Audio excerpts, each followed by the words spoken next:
গল্প পিয়নের আসরে সবাইকে স্বাগত জানিয়ে শুরু করছি আজকের গল্পের আসর। আজ শোনাবো শ্রী শীর্ষেন্দু মুখোপাধ্যায়ের উপন্যাস অদ্ভুতুড়ে। আজ রইল 7ম পর্ব। অঙ্কের শৈলেনবাবু মাথা নেড়ে বললেন, আমার মনে হচ্ছে এটা বিজ্ঞান টিজ্ঞান নয়, এ হলো যোগ। ভুবনবাবু যোগও বলে শূন্যে উঠেছিলেন। আমার বাবার এক মেশো প্রায় এরকম উঠে যেতেন। কেমিস্ট্রির প্রসাদ বাবু যন্ত্রটা দেখে শুনে বললেন, আমাদের উচিত ব্যাপারটা সায়েন্স কংগ্রেসে জানানো। রামলাল বললেন, আপনারা আর একটু বিষয়টি নিয়ে ভাবুন। আমার বাবা বিজ্ঞানের কিছুই জানেন না। বুড়ো বয়সে তাকে কিছু ছেলে মানুষেতে পেয়েছে, তবে অনেক সময় নিতান্ত অবিজ্ঞানীর হাতেও হঠাৎ করে কিছু একটা আবিষ্কার ঘটতে পারে। কিন্তু এই যন্ত্রটা লক্ষ্য করলে আপনারা বুঝতে পারবেন এর মধ্যে তেমন কিছু নেই। সকাল থেকে নিজের প্রাণের ঝুঁকি নিয়েও আমি বহুবার এই যন্ত্রটার সাহায্যে ওড়বার চেষ্টা করেছি, কিন্তু পারিনি। বাবা, তাহলে কিভাবে উঠলেন? শৈলেনবাবু ফের বললেন, যোগ।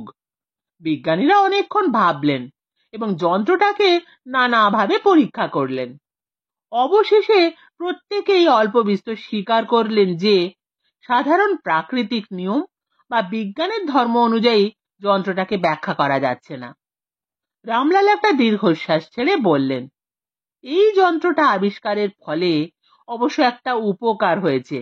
বাবা বিজ্ঞান ছেড়েছেন এবং আমিও হাঁপ ছেড়ে বেঁচেছি।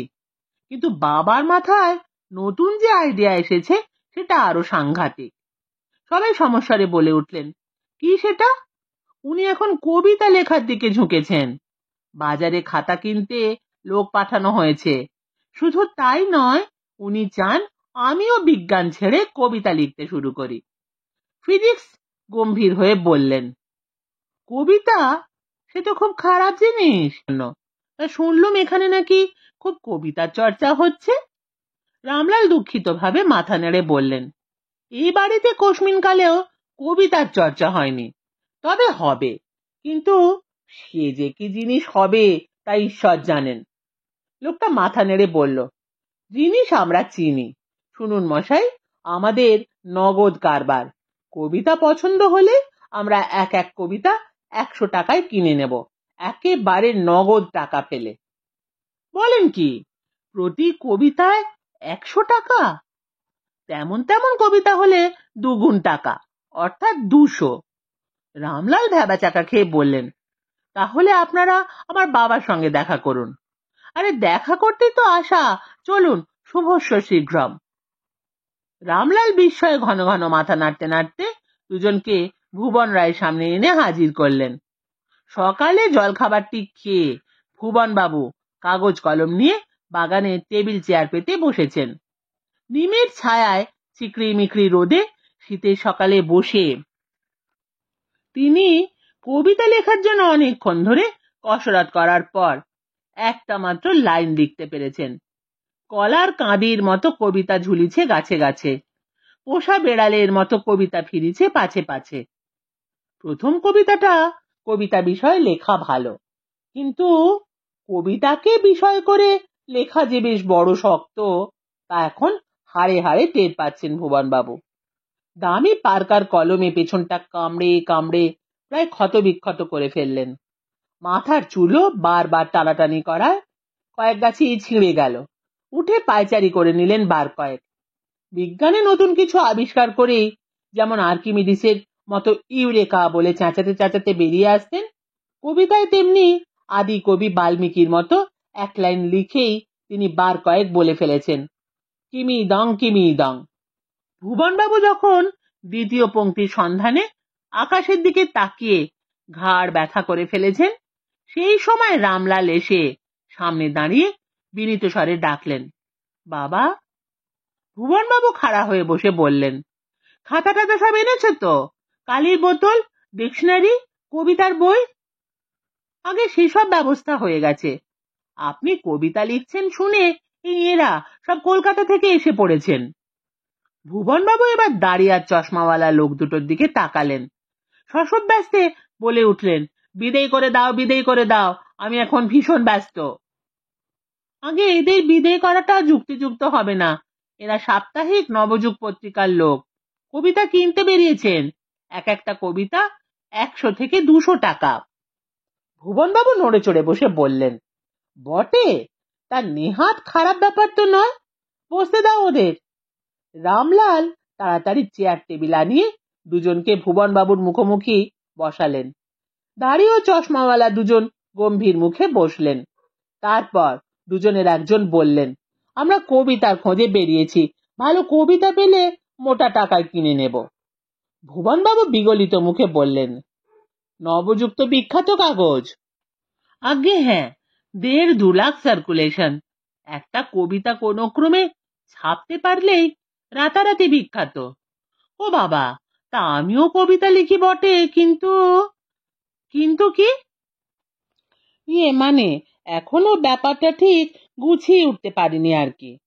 লোকটা খুব মিষ্টি করে বলল, ওরকম হওয়াই তো স্বাভাবিক। কবিতা কি সোজা জিনিস? অনেক ধৈর্য, অনেক অধ্যাবসায় হয়। তাও প্রতিভা না থাকলে শত চেষ্টাতেও হয় না। আগে তা তো বটেই। আপনি কি এক আধটা কবিতা শোনাতে পারেন আমাদের? বিলক্ষণ। কবিতা শোনাবো, তো আনন্দের কথা। তবে আপনারা অনেক দূর থেকে আসছেন, একটু বিশ্রাম টিশ্রাম করলে হয় না? ধরুন, একটু জল খাবারেরও বন্দোবস্ত করা উচিত। তা উঠেছেন কোথায়? লোকটা মাথা নেড়ে বলল, কোথাও উঠিনি, সবে গাড়ি থেকে নেমে ঘুরে টুরে দেখছি আর কি। হোটেল টোটেল খুঁজে নিতে হবে। ভুবনবাবু লাফিয়ে উঠে বললেন, ছি ছি, আমি থাকতে হোটেলে উঠবেন? তাই কি হয়? ওরে, কে আছিস? ভুবনবাবু হাঁকে ডাকে বাড়িতে একটা হুলুস্থুল পড়ে গেল। একতলা সবচেয়ে ভালো ঘরখানা ঝাড়পোঁছ করে কাজের লোকেরা ঘরটাকে ঝকঝকে করে তুলতে লেগে গেল। রান্নাঘরে গাওয়া ঘিয়ের লুচি আর আলুর দমের ব্যবস্থা হতে লাগলো। গরম চা এসে গেল। নবযুগের লোক দুটো বেশ নিশ্চিন্ত মনে চা খেতে খেতে ঠ্যাং নাচাতে লাগলো। তা বলছেন? সত্যিই বলছেন? কি করে বুঝলেন? এই কর্ম করতে করতে চুল পাকিয়ে ফেললাম। কবিতা না শুনেও বলে দিতে পারি কোন লোকটার ভিতরে কবিতার মাল মশলা আছে। ভুবনবাবু ভারী তৃপ্ত হয়ে বললেন, সেটা আমিও টের পাচ্ছি। আমার চারদিকটা যেন কবিতায় একেবারে ঠাসা। কবিতার যেন একেবারে মড়ক। না, মড়ক কথাটা ঠিক জুৎসই হলো না। লোকটা হাত তুলে ভুবনবাবুকে বাড়া দিয়ে বলল, কিছু ভুল বলেননি। মহামারী থেকেই মড়ক লাগে। আপনি চারদিকে জীবাণুর মতো কবিতার ভিড় দেখতে পাচ্ছেন তো? ভুবনবাবু বললেন, আগে ঠিক তাই। তবে মড়কের আর বাকি কি? তা বটে। 2টো লাইন তো লিখে ফেলেছেন দেখছি। আমি এক ফাঁকে লাইন 2টো পড়েও নিয়েছি। ভুবনবাবু সাগ্রহে বললেন, কেমন হয়েছে বলুন তো? লোকটা ভারী আনমনা হয়ে অনেক দূরের দিকে চেয়ে আপন মনে ভরাট গলায় আবৃত্তি করল, আগাম। আগাম? বলেন কি? ভুবনবাবুর যেন নিজের চোখকে বিশ্বাস হয় না। লোকটা বলল, নতুন কবিদের রেট 100 টাকা, কিন্তু আপনার এই কবিতাটির মাত্র 2 লাইন দেখেই বুঝতে পেরেছি আপনার ভিতরে কবিতার সমুদ্র রয়েছে। সেই সমুদ্র গর্জন করছে, ফুঁসছে, বিরাট তরঙ্গ তুলে তেড়ে বেরিয়ে এসে সাহিত্যের জগৎকে ভাসিয়ে নিয়ে যেতে চাইছে। আপনি মশাই একটা লন্ডভন্ড কাণ্ড না করেই ছাড়বেন না। ভুবনবাবু আনন্দে লাফিয়ে উঠবার চেষ্টা করলেন, কিন্তু পারলেন না। বসা অবস্থায় লাফিয়ে ওঠা যায় না তো। কিছুক্ষণ আবেগটাকে দমন করে নিজেকে সামলালেন। তারপর গদগদ স্বরে বললেন, দুপুরে আজ কি খাবেন বলুন তো? লোকটা মাথা নেড়ে বলল, আমাদের খাওয়া দাওয়ার বায়নাক্কা নেই। নুন ভাত, ডাল ভাত হলেই হলো। কালিয়া কোপ্তা খাওয়াতে চান তো তাও সই, আবার পোলাও মাংস খাওয়াতে চান তো তাও সই। তবে আমার এই সহকর্মীটির রোজ একটু ক্ষীর চাই, আর আমি নতুন গুড়ের পায়েসটা বেশ পছন্দ করি। হবে, সব হবে। এখন চলুন, একটু জলযোগ করে নেবেন। দুজনে উঠল। খাবার ঘরে বসে দুজনে বেশ তৃপ্তি করে খেতে বলল, না, কবি হলেও আপনার নজরটা বেশ উঁচু। এমনিতে বেশিরভাগ কবি হাড় হাবাতে, সেজন্যই কিচ্ছু হয় না। আপনার হবে। ভুবনবাবু আনন্দে মাথা নাড়তে নাড়তে 2খানা 100 টাকার নোট জয় পতাকার মতো ঊর্ধ্বে তুলে ধরে ভিতর বাড়িতে গেলেন। মান্যগণ্য লোক দুটির আপ্যায়নের জোরদার বন্দোবস্ত করতে। মাত্র 2 লাইন লিখতে না লিখতেই 200 টাকা এসে গেল। তাহলে যখন রাশি রাশি লিখবেন তখন তো টাকার বৃষ্টি হবে। তা সত্যি ঘটনা কিনা। পরীরা তাকে একবার একটা অদ্ভুত জায়গায় নিয়ে গিয়েছিল। আবার সেদিন জনার্দন নিয়ে গেল ভূতের মিটিংয়ে। এসবের মানে কি, আর ওই হেলমেটটারই বা রহস্য কি?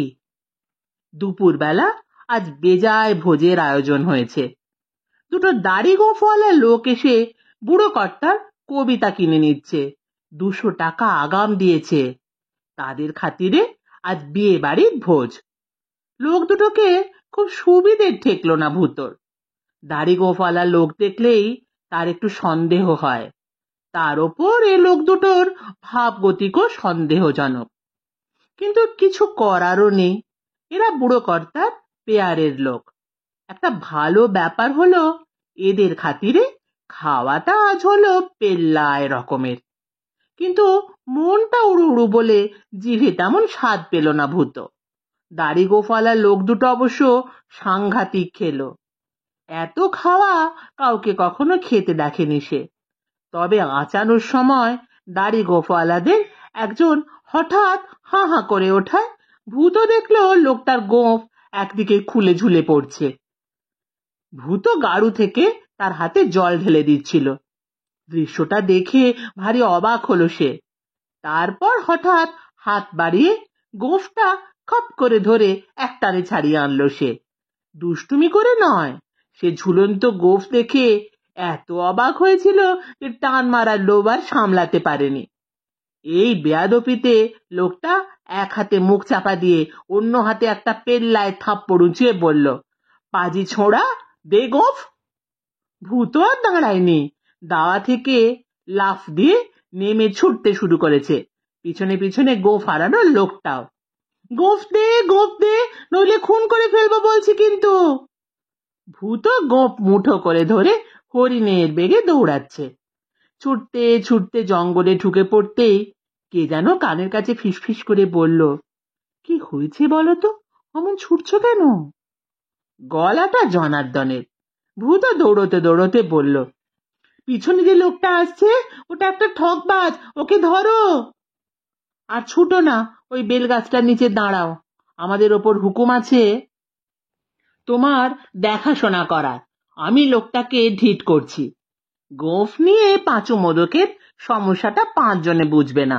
এইসব ছদ্মবেশ টদ্মবেশ তার লাইনে নয়। সে সাদা মাথা চুরি টুরি করতেই ভালোবাসে। এসব বাবুগিরি কি তার পোষায়? কিন্তু দুলাল বাবুর পাল্লায় পড়ে যা নয় তাই করতে হচ্ছে। দাড়ি গোঁফ লাগিয়ে এই সংসার যাবার কি যে দরকার ছিল তা তার মাথায় ঢুকছে না। তার ওপর এই দাড়ি গোঁফে গাল গলা ভারী কুটকুট করে, ছাড় পোকাও থাকতে পারে ভিতরে। তার চেয়েও বড় বিপদ, আঁচানোর সময় জল লেগে আঠা আলগা হওয়ায় গোঁফ খুলে গেছে, আর বদ ছোঁড়াটা গোঁফ নিয়ে পালিয়েছে। গোঁফ ছাড়া ও বাড়িতে আর ঢোকাও যাবে না। কিন্তু বয়স তো কম হলো না, দৌড়ঝাঁপ কি তার পোষায়? ভূতকে ধরার আশা যখন প্রায় ছেড়ে দিয়েছে পাঁচু, তখনই হঠাৎ ঝড়াক করে কে যেন তাকে শূন্যে তুলে নিল। পাঁচুর এরকম অভিজ্ঞতা আগে কখনো হয়নি। প্রথমটায় সে ভাবলো মরে গিয়ে উপরে উঠে যাচ্ছে, কিন্তু নিজের গায়ে চিমটি কেটে দেখলো মরেছে বলে মনে হলো না। তাছাড়া নিচে তার দেহটাও সে পড়ে থাকতে দেখলো না। তাহলে হচ্ছেটা কি? কিছুক্ষণ বাতাসে ভেসে থেকে হ্যাঁ হ্যাঁ করে খানিকক্ষণ হাঁপিয়ে নিল পাঁচু। তারপর চারদিকটা ভালো করে তাকিয়ে দেখলো ওই মৃত্যুদের পোড়ো ভিটে আর ভৌত ক্লাব দেখা যাচ্ছে। নিচে জঙ্গল, ওপাশে গঞ্জ, দিনের আলোয় সব ফুটফুটে পরিষ্কার। পাঁচু ঘাড় ঘুরিয়ে একটু দূরে ভুবন বাবুদের দোতলা বাড়িটাও দেখতে পেল। তাহলে এটা নিশ্চিত যে সে মরেনি। তবে এই অশৈলী কাণ্ডটা হচ্ছে কেন? ভুবন বাবু কাল রাত্রিরে আকাশে উঠে গিয়েছিলেন। কাণ্ডটা যে কি তা বুঝতে পারছে না পাঁচু। তবে সে কিছুক্ষণ হাত পা ছোঁড়াছুড়ি করলো, কাজ হলো না। আকাশে ভেসে ভেসে খানিকটা দূরে এসেও পড়ল সে। সামনেই একটা মস্ত অশ্বত্থ গাছ, উড়তে উড়তে গাছটার কাছ বরাবর আসতে ঝুপ করে কে যেন পাঁচুকে গাছটার মগডালের ওপর ফেলে দিল। বয়স হলেও পাঁচুর হাত পা ভারী সচল, তার যা পেশা তাতে শরীরটা ঠিক রাখতেই হয়। তাই পড়েও পাঁচু হাত পা ছড়কুটে প্রপাত ধরণী তলে হলো না।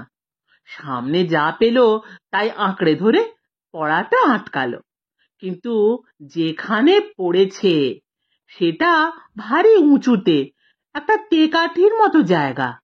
এখান থেকে নামা ভারী শক্ত। পাঁচু প্রথমটায় নামবার চেষ্টাও করলো না, চুপচাপ বসে খানিকক্ষণ জিরিয়ে নিল। তারপর অবস্থাটা দেখলো। অবস্থাটা মোটেই ভালো নয়। তার ওপর টানা হ্যাঁচড়ায় তার নকল দাড়িও খসে কোথায় পড়ে গেছে। ভারী দুরবস্থা। এখন আবার নতুন দাড়ি গোঁফ না লাগিয়ে ভুবন বাবুর বাড়িতে ফিরে যাওয়াও যাবে না। অথচ আজ রাতে যে বাড়িতে আরো পেল্লায় ভোজ রয়েছে, কিন্তু সে কথা পরে। খুব সাবধানে পাঁচু গাছ থেকে নামবার চেষ্টা করতে লাগলো। জনার্দন আজ আর দেখাই দিচ্ছে না। আড়াল থেকে বলল, তোমার যে পিছু নিয়েছিল সেই লোকটাকে চেনো? না জনার্দন দা। কে বলো তো? সাংঘাতিক লোক, ভূত ধরার ব্যবসা ফেদে বসেছিল প্রায়। ও হলো পাঁচু মোদক। নামটা চেনা চেনা ঠেকছে। খুব নাম ডাকওয়ালা লোক, সবাই চেনে, বিখ্যাত চোর। চোর? বলো কি? কর্তা বাবা যে সর্বনাশ করে ছাড়বে। ও বাড়িতে এর একজন স্যাঙাত আছে, সে আরো সাংঘাতিক লোক। তার নাম দুলাল সেন। দুলাল সেন?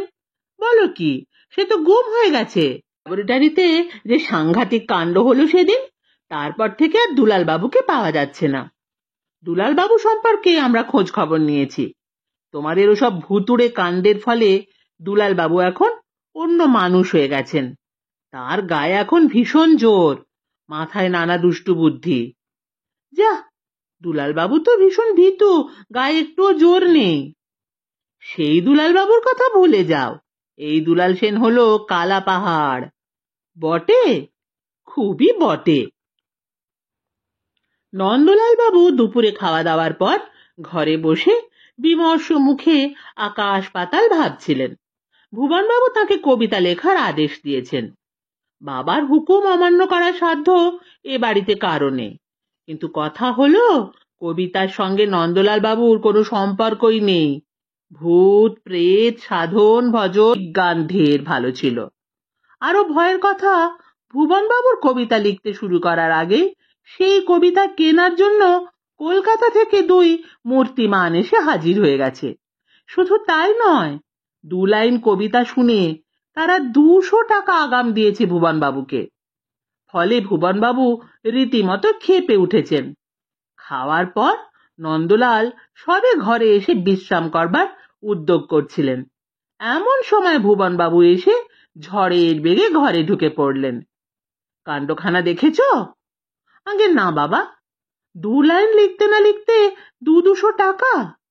জি আজ্ঞে, এ তো খুব ভালো কথা। ভালো কথা? শুধু ভালো কথা বলে হাত গুটিয়ে বসে থাকলেই হবে? ব্যাপারটা তলিয়ে দেখতে চাইছো না কেন বলো তো? 2 লাইন লিখেই যদি 200 টাকা হাতে আসে, তাহলে হাজার হাজার লাইন লিখলে কত আসতে থাকবে তার হিসেবটা মাথায় খেলছে না? দুলালবাবু মাথা চুলকে বললেন, আগে তা বটে। ভুবনবাবু অত্যন্ত উত্তেজিত ভাবে পায়চারি করতে করতে বললেন, ধরো দিনে যদি তুমি 1000 লাইনও লিখে ফেলতে পারো, তাহলে কত দাঁড়াচ্ছে? নন্দলাল বাবু সতর্কভাবে একটু কেশে নিয়ে বললেন, আগে আমি কিন্তু শুনেছিলাম যে ওরা 2 লাইনের জন্য 200 টাকা হিসেবে দিচ্ছেন না, ওরা কবিতা পিছু 200 টাকা দেবেন। তা সে কবিতা 1000 লাইনেরও হতে পারে। ভুবনবাবু এবার মাথা চুলকলেন, তারপর বিরস মুখে বললেন, তাই তো, তাই বা মন্দ কি? ধরো যদি আমরা ছোট ছোট কবিতাই লিখি 5-7 লাইনের, আর দিনে যদি ওরকম গোটা 20-25 লিখে ফেলা যায়, তাহলে কত হচ্ছে? আগে খারাপ নয়। 20টা কবিতায় 4000 আর 25টা হলে পুরো 5। কবিতা ছাপবার জায়গা হবে কি? খুব হবে, খুব হবে। ওরা তো কবিতার জন্য মুখিয়ে বসে আছেন। হ্যালো করি, মাখো তেল। বিপন্ন মুখে নন্দলাল বলে ফেললেন, কিন্তু আপনার মধ্যে যে প্রতিভা আছে তা কি আর আমাদের মধ্যে পাওয়া যাবে? ভুবনবাবু মৃদু হেসে বললেন, সে অবশ্য ঠিক কথা। উনিও বলছিলেন বটে, আমার মধ্যে নাকি কবিতায় সমুদ্র রয়েছে। তা তোমাদের মধ্যে সমুদ্র না থাক, পুকুর টুকুর তো থাকতে পারে। আর বসে বসে বাড়ির অন্ন ধ্বংস করার চেয়ে একটা কাজের মতো কাজ করা অনেক ভালো। আজ থেকেই লেগে পড়ো। কাল সকালের মধ্যে অন্তত 5খানা কবিতা আমার হাতে জমা দেবে। 5খানা? নন্দলাল বাবুর চোখ কপালে উঠল। আপাতত 5খানা, এরপর মাত্রা বাড়াতে হবে। দিনে 20-25টা করে লিখে ফেলতে হবে। কবিতাই হবে আমাদের ফ্যামিলি বিজনেস। নন্দলাল আতঙ্কিত গলায় বললেন, বিজনেস? হাতে হাত ঘষতে ঘষতে ভুবনবাবু আহ্লাদের গলায় বললেন, ও কিছু ভেবো না। কবিতা লেখাটা প্রথমে আমারও শক্ত মনে হয়েছিল, কিন্তু হাত দিয়েই বুঝলুম একেবারে সোজা কাজ। যা লিখি তাই কবিতা হয়ে যাচ্ছে। আপনার কথা আলাদা। তোমার মধ্যেও যে কালিদাস লুকিয়ে নেই তা কি করে বুঝলে? হয়তো লুকিয়ে আছে, লুকিয়ে থেকে হয়তো টুকি দিয়ে যাচ্ছে, তুমি শুনতে পাচ্ছ না। সেই কালিদাসকে খুঁজে বের করো, তারপর সব ফর্সা জলবৎ তরলং। কালিদাস যদি না থাকে? কালিদাস না থাকলে অন্য কেউ আছে, ঘাবড়াচ্ছ কেন? বেটাকে আগে খুঁজে বের করো, তারপর সে কে তা বোঝা যাবে। যে আঙ্কে, বলে নন্দলাল চুপ করে গেলেন। ভুবনবাবু চারদিকে চেয়ে ঘরখানা দেখে নাক সিটকে বললেন, এটা ঠিক কবির ঘর বলে মনে হচ্ছে না, বড্ড ন্যাড়া ন্যাড়া। ফুলদানিতে কিছু ফুল রাখলেও তো পারো, ওতে খানিকটা ভাব আসে। আর একখানা ইজি চেয়ার, একখানা গ্রামাফোন রাখলেও বেশ হয়, গান শুনলেও ভাব আসে। কিছু কবিতার বই বালিশের পাশে নিয়েই শোবে, খাতা কলম সব সময় রেডি রাখবে। যে আঙ্কে, তাহলে ওই কথাই রইল, আজ থেকে আদা জল খেয়ে লেগে যাও। আলসেমিকে প্রশ্রয় দেবে না, টাইম ইজ মানি। কবিতা লেখা বেশ শক্তও বটে। হ্যাঁ, কিন্তু আপনার তো কবিতা না লিখলেই নয়। আপনি জানলেন কি করে? সবাই বলা বলি করছে কি না, তবে উপায় একটা আছে। নন্দলাল বাবু টান হয়ে বসে বললেন, কি উপায়? আমি কবিতার সাপ্লায়ার। তার মানে? যত কবিতা চাই আমি আপনাকে দেব, ঘাবড়াবেন না। বটে? নন্দবাবু যেন মরুভূমিতে মরুর দান দেখলেন। রেটও কম, কবিতা পিছু 100 টাকা করে। আগাম পেলে বিকেলের মধ্যেই 5খানা কবিতা হাতে পৌঁছে দেব। ন্যাড়া মাথা, গোঁফওয়ালা, কণ্ঠী ও তিলকধারী লোকটিকে মোটেই কবি বলে মনে হয় না, অথচ বলছে বিকেলের মধ্যেই 5খানা কবিতা দিয়ে দেবে। যদি তাই হয়, তাহলে এও তো কবিতা লিখেই বড়লোক হয়ে যেতে পারে। নন্দবাবু একটু সন্দেহের গলায় জিজ্ঞেস করলেন, কবিতা লেখা যখন আপনার কাছে এতই সহজ কাজ, তখন নিজের নামে ছাপান না কেন? তাতে টাকাও বেশি, নামটাও হয়। লোকটা ভারী লাজুক হাসি হেসে বলল, কি যে বলেন, আমার নাম শুনলে ওরা আর আমার কবিতা ছোঁবেন না। কেন, আপনার নামটা কি খারাপ? লোকটা জিভ কেটে বলল, আগে না, বাপ পিতে মোর দেওয়া নাম, তার আবার খারাপ ভালো কি? কানা ছেলের নাম পদলোচন হলেও ক্ষতি নেই। আসলে আমার একটু বদনাম আছে কি না। কিরকম বদনাম? একটু মাথা চুলকে নিয়ে লোকটা লাজুক হাসি হেসে বলল, ঠিক বদনামও বলা যায় না মশাই। আসলে আমি কবিতা লিখলে অন্য সব কবির কবিতা কেউ আর পড়তে চায় না। পাঠকদের গোছা গোছা চিঠি আসে যদি এক সংখ্যায় আমি না লিখি। তাই সব কবি এক কাট্টা হয়ে যুক্তি করে সম্পাদকদের ধরে পড়ল। ওর কবিতা ছাপা যদি বন্ধ না করেন, তবে কুরুক্ষেত্র হয়ে যাবে। সম্পাদকরা ভয় পেয়ে গেলেন। তারপর থেকেই বুঝলেন কি না, সম্পাদকরা আর আমার নাম অবধি শুনতে চান না। আপনার নামটা কি? সেটা নাই বা শুনলেন। পৈতৃক নামটা আমি একরকম ভুলেই গেছি, ব্যবহার করি না কি না। তবু একটা নাম তো মানুষের দরকার। আজ্ঞে, আমাকে হারাধন বলেই ডাকবেন। বেশ তো, তো হারাধন বাবু, আপনার রেটটা কিন্তু বড্ড বেশি, কবিতা পিছু 100 টাকা করে দিলে আমার আর কি থাকবে বলুন। লোকটা ফের লাজুক ভঙ্গিতে ঘাড় চুলকে পড়ল। দুলালবাবু যে রেট কমালে ভারী রাগ করবেন। নন্দবাবু অবাক হয়ে বললেন, দুলালবাবুটা আবার কে? লোকটা ভারী অপ্রস্তুত হয়ে জিভ কেটে বলল, নামটা ফস করে মুখ দিয়ে বেরিয়ে গেছে, ওটা ধরবেন না। কিন্তু দুলালবাবু নামটা যে চেনা চেনা ঠেকছে। হারাধন মাথা চুলকোতে চুলকোতে ভারী কাঁচু মাচু মুখে বলল, আগে ও নামে মেলা লোক আছে। এই দুলালবাবু হলেন যে দুলাল পালমশাই, কবিতা মহাজন। তার মানে আগে তার কাছেই কবিতা সব মজুদ থাকে কিনা? তিনি হলেন কবিতার একেবারে পাইকার। নন্দবাবু যদিও ভারী সরল সোজা মানুষ, তবু এই কথাটা তার প্রত্যয় হলো না। কেমন যেন একটু ধন্দ লাগলো তার, সন্দেহ হতে লাগলো, এবং হঠাৎ লোকটার মুখখানাও তার চেনা চেনা ঠেকতে লাগলো। এ হারাধন তারাধন নয়, অন্য লোক, আর লোক বেশি সুবিধেরও নয়।